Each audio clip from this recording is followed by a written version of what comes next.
ฟนคลับ FC ทางภาคเหนือมีเฮบอสโจคอนเฟิร์มคิวงานสาวน้อยเพชรบันแพงขึ้นเหนือแน่นอน สวัสดีครับผมสวัสดีพี่น้องครับป้องปายมิตรหมอแคนแฟนหมอลำยินดีต้อนรับครับเข้าสู่ช่องไทยซีเกตชาแนล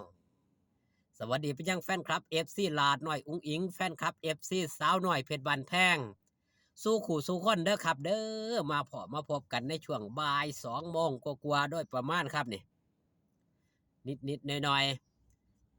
หลังจากที่ทราบข่าวสารเรื่องเล่าหมู่ว่านเนาะบอสโจได้ออกมาประกาศตอนนั้นยังบ่ทันคอนเฟิร์มสถานที่ล่าสุดครับบอสโจได้ออกมาโพสต์คอนเฟิร์มสถานที่เป็นที่เสร็จสับเรียบร้อยบอสโจได้ออกมาโพสต์จังสี่ครับคอนเฟิร์มสาวน้อยเพชรบ้านแพงเต็มวงแสดงภาคเหนือ4 5 6 7มิถุนา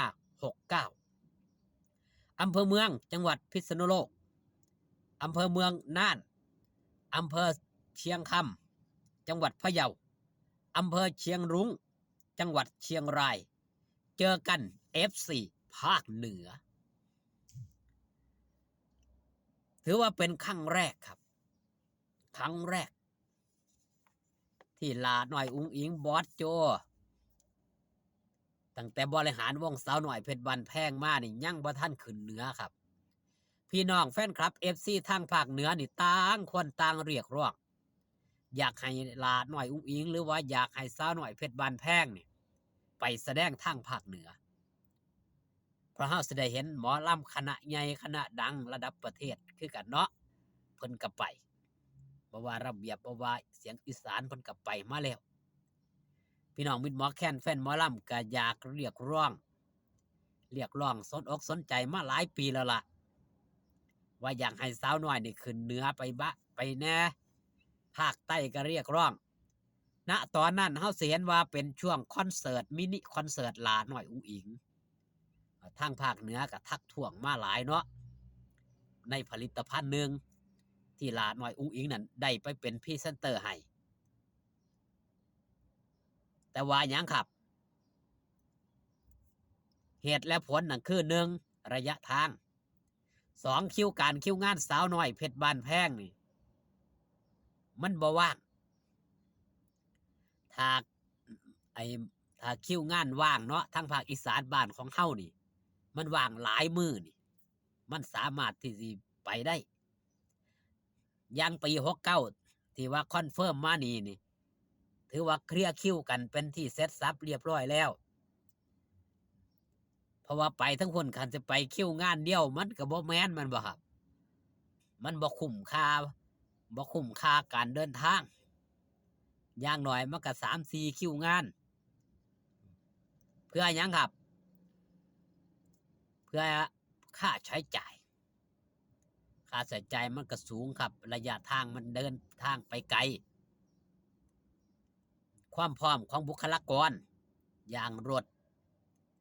นี่ก็ต้องพร้อมครับเพราะว่าบ่เคยขึ้นจ้าเทื่อ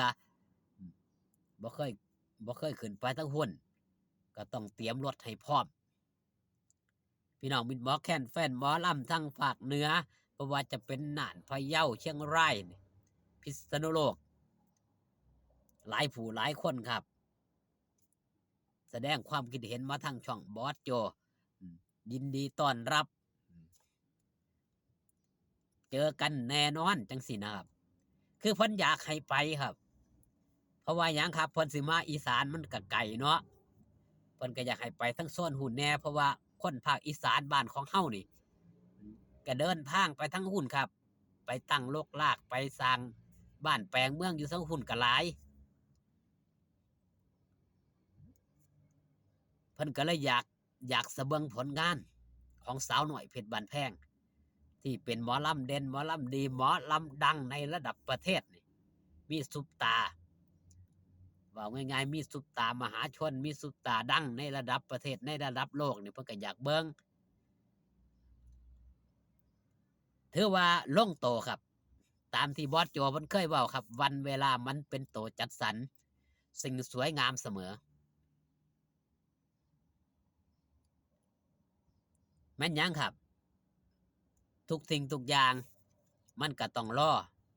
อวันเวลาเมื่อวันเวลามันเหมาะมันแมทมันก็ไปได้ก็ดีอกดีใจครับดีอกดีใจกับแฟนคลับ FC พี่น้องทางภาคเหนือเนาะบ่ว่าจะเป็นพิษณุโลกน่านพะเยาหรือว่าเชียงรายนี่สิได้พบได้พ้อหมอลำคณะใหญ่คณะดังเป็นหมอลำเพิ่นเงินล้านพี่น้องเป็นหมอแค้นแฟนหมอลำเพิ่นก็อยากเรียกร้องอยากเห็นทั้งหุ่นเพิ่นก็อยากเห็นเพิ่นเห็นแต่ในจอบ่ว่าจะเป็นโทรทัศน์บ่ว่าจะเป็นโทรศัพท์นี่ล่ะเพิ่นก็เห็นแต่ซ้ำนี้ส่วนมากจะเบิ่งโทรศัพท์เพิ่นอยากเห็นตัวเป็นๆจริงๆคณะหมอลำจริงๆอย่างทางภาคอีสานบ้านของเฮานี่บางหม้องบางบ่อนก็บ่เคยเห็นแม่นบ่ครับอย่างมื้อคืนนี่ไปแสดงทั้งกำเขมราชนี่บางคนเพิ่นก็บ่เคยเห็นเพิ่นก็แห่แหนกันมาฮ้อหุ้มกันมาอยากเบิ่งอยากแย่งความสวยความงามความอลังการของสาวน้อยเพชรบ้านแพงโดยเฉพาะศิลปินเงินล้านอย่างหลาดน้อยอุ๊งอิงนี่ไผๆก็อยากเบิ่งอยากเห็นตัวจริงเห็นแต่ในโทรศัพท์ผู้เฒ่าผู้โถเพิ่นก็ว่าโอ้ในโทรศัพท์คือโตใหญ่มาเห็นตัวแท้ๆตัวน้อยๆหลายคนมีทักท้วงแบบนี้ครับภาพที่เฮาเห็นมื้อวานนี่มิตรหมอแคนแฟนหมอลำผมว่าเชื่อได้เลยเบิ่งไปนำยิ้มไปนำหลายคนน้ำตาไหลก็มีเด้ผมว่าภาพแห่งความประทับอกประทับใจของมิตรหมอแคนแฟนหมอลำทั้งด้านโรงเรียนถ้าจำบ่ผิดโรงเรียนสนามชัยเนาะเพิ่นมาหาหลาน้อยอุ๋งอิงมาจับไม้จับมือแสดงถึงความรักแสดงถึงความแพงแสดงถึงความเคารพศรัทธาในตัวหลาน้อยอุ๋งอิงนี่หลายผู้หลายคนตั้งอกตั้งใจอยากจะมาเบิ่งนั่นแหละครับเป็นส่วนหนึ่งเป็นส่วนที่สำคัญของสาวน้อยเพชรบ้านแพงได้เพชรเม็ดงามเม็ดนี้มา